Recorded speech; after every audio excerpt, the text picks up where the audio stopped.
अगर आप भी चाहते हैं जय मां काली रिकॉर्डिंग स्टूडियो के सारे ऑडियो वीडियो आप तक पहुंचे तो लाल बटन दबाकर चैनल को सब्सक्राइब करें, साथ में बेल आइकन दबाना ना भूलें।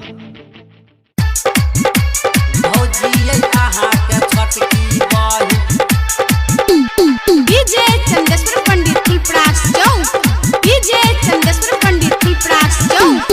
बियाह करैला कानैया, बियाह करैला कानैया।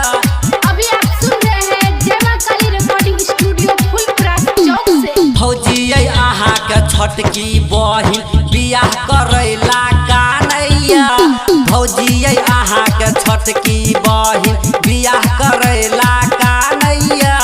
हम जे मांगलियै चुम्मा त मांगै ला गेलू चुम्मा त खीर नहीं ता दौड़ैया।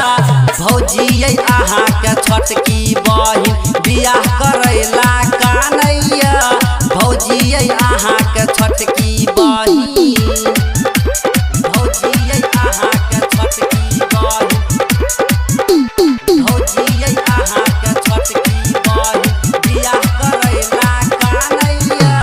डीजे चंदेश्वर पंडित तुलप्रास चौक। फूची फोड़ के मोबाइल किनलियै तैयो मुँह चमकाबैया, तैयो मुँह चमकाबैया। ओकरा विषय में टोला महल्ला, ओकरा विषय में टोला महल्ला बढ़िया नहीं का जानैया। भौजी अहाँ के छोटकी बहिन बियाह करैला कानैया, भौजी अहाँ के छोटकी बहिन, भौजी अहाँ के छोटकी बहिन,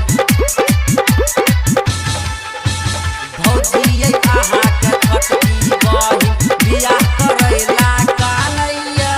डीजे चंदेश्वर पंडित तुलप्रास चौक, डीजे चंदेश्वर पंडित तुलप्रास चौक। अभी आप सुन रहे हैं जय मां काली रिकॉर्डिंग स्टूडियो फुलप्रास चौक से। नुका नुका के फोन करैया, दोसर से बतियाबैया, दोसर से बतियाबैया। राइटर प्रेम मोबाइल छिनलकै, माधव मधुबनिया मोबाइल छिनलकै, डीजे चंदेश्वर जानैया। भौजी अहाँ के छोटकी बहिन बियाह करैला कानैया, भौजी अहाँ के छोटकी बहिन, भौजी अहाँ के छोटकी बहिन बियाह करैला कानैया।